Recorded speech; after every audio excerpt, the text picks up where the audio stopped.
Olá a todos, espero que todos estejam bem. Hoje nós vamos continuar a nossa leitura a partir do Evangelho de Lucas. No último vídeo nós terminamos o Evangelho de Mateus, que é o menor dos Evangelhos. E vamos entrar hoje na leitura de Lucas, que é o maior dos Evangelhos. Lucas tem muitos detalhes que só se encontram aqui, como por exemplo detalhes do nascimento de João Batista, de Jesus, como nós vamos ler agora, partes da genealogia de Jesus, e alguns detalhes que somente Lucas, após uma pesquisa que ele fez para escrever o Evangelho, é que conta e deixou aqui registrado. Lucas não era um dos discípulos, não andou junto com Jesus. Portanto, o livro de Lucas ele é escrito através de uma pesquisa que Lucas fez para escrever daquilo que Jesus deixou dos discípulos que falaram, contavam as histórias, e de Paulo também. Provavelmente Lucas foi quem escreveu o livro de Atos, que é a continuação do Evangelho de Lucas, e o próprio Evangelho. Então, sem mais demora, vamos começar a nossa leitura no capítulo 1 do Evangelho de Lucas. Vamos lá. Visto que muitos já tentaram compor uma narração dos fatos que se cumpriram entre nós, conforme nos transmitiram os que, desde o princípio, foram testemunhas oculares e ministros da palavra, a mim também pareceu conveniente, após a acurada investigação de tudo desde o princípio, escrever-te de modo ordenado, ilustre Teófilo, para que verifiques a solidez dos ensinamentos que recebeste. Nos dias de Herodes, rei da Judéia, houve um sacerdote chamado Zacarias, da classe de Abias. Sua mulher, descendente de Arão, chamava-se Isabel. Ambos eram justos diante de Deus, e de modo irrepreensível seguiam todos os mandamentos e estatutos do Senhor. Não tinham filhos, porque Isabel era estéril, e os dois eram de idade avançada. Ora, aconteceu que, ao desempenhar as funções sacerdotais diante de Deus, no turno de sua classe, coube-lhe por sorte, conforme o costume sacerdotal, entrar no santuário do Senhor para oferecer o incenso. Toda a assembléia do povo estava fora em oração na hora do incenso. Apareceu-lhe então um anjo do Senhor de pé, à direita do altar do incenso. Ao vê-lo, Zacarias perturbou-se e o temor apoderou-se dele. Disse-lhe, porém, o anjo: Não temas, Zacarias, porque tua súplica foi ouvida, e Isabel, tua mulher, te dará um filho, a qual porás o nome de João. Terás alegria e regozijo, e muitos se alegrarão com seu nascimento.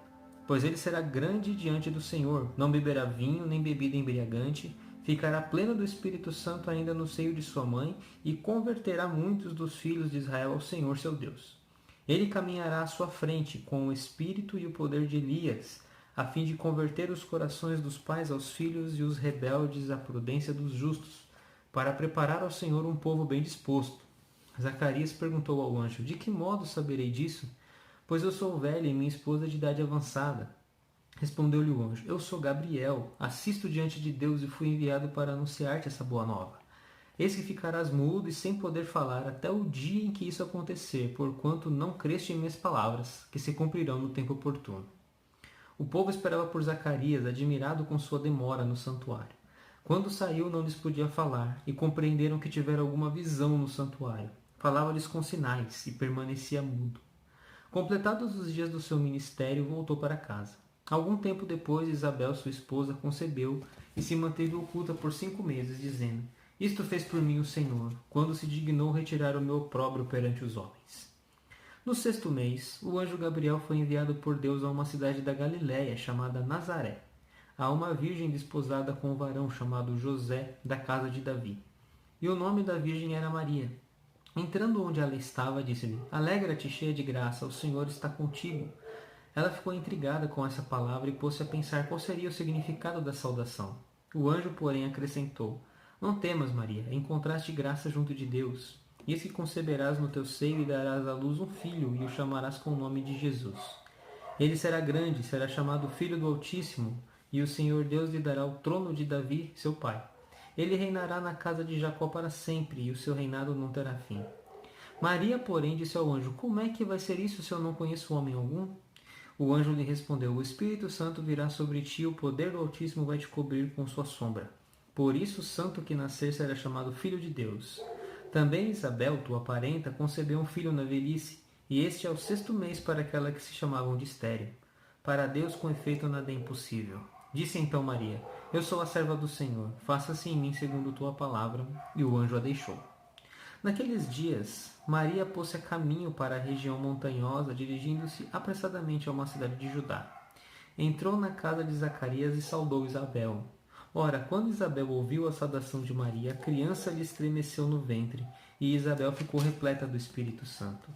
Com um grande grito exclamou: Bendita és tu entre as mulheres, e bendito o fruto de teu ventre. De onde me vem que a mãe do meu Senhor me visite? Pois quando tua saudação chegou aos meus ouvidos, a criança estremeceu de alegria em meu ventre. Feliz aquela que creu, pois o que lhe foi dito da parte do Senhor será cumprido. Maria então disse: Minha alma engrandece o Senhor, e meu espírito exulta em Deus, meu Salvador, porque olhou para a humilhação de sua serva. Sim, doravante as gerações todas me chamarão de bem-aventurada, pois o Todo-Poderoso fez grandes coisas em meu favor. Seu nome é santo e sua misericórdia perdura de geração em geração para aqueles que o temem. Agiu com a força do seu braço, dispersou os homens de coração orgulhoso. Depôs poderosos de seus tronos e a humildes exaltou. Cumulou de bens a famintos e despediu ricos de mãos vazias. Socorreu Israel, seu servo, lembrado de sua misericórdia, conforme prometera a nossos pais, em favor de Abraão e de sua descendência para sempre. Maria permaneceu com ela mais ou menos 3 meses e voltou para casa. Quanto a Isabel, completou-se o tempo para o parto e ela deu à luz um filho. Os vizinhos e os parentes ouviram dizer que Deus acumulara com sua misericórdia e com ela se alegraram. No 8º dia, foram circuncidar o menino. Queriam dar-lhe o nome de seu pai, Zacarias, mas a mãe, tomando a palavra, disse: Não, ele se chamará João. Replicaram-lhe: Em tua parentela não há ninguém que tenha este nome. Por meio de sinais, perguntavam ao pai como queria que se chamasse. Pedindo uma tabuinha, escreveu: Seu nome é João, e todos ficaram admirados. E a boca imediatamente se lhe abriu, a língua desatou-se e falava, bendizendo a Deus. O temor apoderou-se então de todos os seus vizinhos, e por toda a região montanhosa da Judéia comentavam esses fatos. E todos os que ouviam gravavam essas coisas no coração, dizendo: Que virá a ser esse menino? E de fato a mão do Senhor estava com ele. Zacarias, seu pai, repleto do Espírito Santo, profetizou: Bendito seja o Senhor Deus de Israel, porque visitou e redimiu o seu povo, e suscitou-nos uma força de salvação na casa de Davi, seu servo, como prometera desde tempos remotos pela boca de seus santos profetas.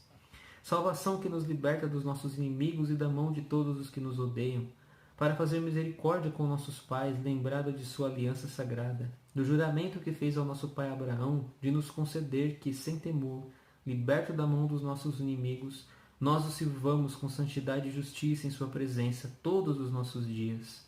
Ora, tu também, menino, serás chamado profeta do Altíssimo, pois irás à frente do Senhor para preparar-lhe os caminhos, para transmitir ao seu povo o conhecimento da salvação pela remissão de seus pecados, graças ao misericordioso coração do nosso Deus, pelo qual nos visita o astro das alturas, para iluminar os que jazem nas trevas e na sombra da morte, para guiar nossos passos no caminho da paz. O menino crescia e se fortalecia em espírito, e habitava nos desertos, até o dia em que se manifestou a Israel. Amém? Esse foi o capítulo 1 de Lucas. Vamos parar por aqui, porque é muita informação para ser absorvida. E viram só como o livro de Lucas já começa totalmente diferente dos demais evangelhos. Ele dá aqui todo um prólogo de como se deu o nascimento de Jesus, a concepção de Jesus, a concepção e o nascimento de João Batista, sobre o anjo Gabriel que visitou a Zacarias, pai de João Batista, visitou a Maria. Esses detalhes que vão enriquecendo e complementando a história dos evangelhos e vão nos dando um panorama maior, vão nos dando um panorama mais claro das coisas. E a junção dos 4 evangelhos é que torna a história completa, é que torna algumas lacunas que às vezes faltam em um evangelho, está descrito em outro evangelho. Por isso que é muito importante a leitura de todos os evangelhos. Nós vamos ver aqui no livro de Lucas, se Lucas não tivesse feito essa pesquisa para o Teófilo, que foi a quem ele dedicou o livro, muitos detalhes iriam se perder, porque não foram contados nos outros evangelhos. Então, a partir de amanhã, nós continuaremos a nossa leitura a partir do capítulo 2 do Evangelho de Lucas. Fiquem com Deus, tenham um bom descanso e até amanhã, se Deus quiser. Tchau.